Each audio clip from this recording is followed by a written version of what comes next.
ગાઈ જાતો હવે બધા ફરી ફરીને થાક્યા છે. હવે શું કરવું છે?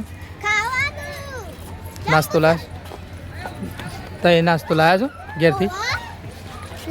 તો ગાઈ હવે જઈએ છીએ આપણે નાસ્તો કરવા માટે અને બધા થાકી ગયા છે બરાબર.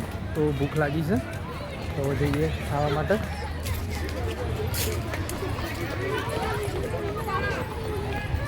ઢાર તો જોની અંબાજીનો ઢાર હોય એવું લાગે છે. તો ગાઈ હવે જઈએ છીએ ક્યાંક સારી જગ્યા હોય ત્યાં બેસીને હવે નાસ્તો કરી લઈએ. ઘરેથી મેથીની પૂરીઓ અને રીંગણનું ભરથું લઈને આવેલા છીએ તો જમી લઈએ. બરાબર ભૂખ્યા છે કારણ કે તોથી ઘરેથી વહેલા નીકળી ગયા હતા એટલે ભૂખ લાગી છે બરાબર. એન્ડ હવે મસ્ત ભોજન કરી પછી બાકીનું બધું ફરીએ.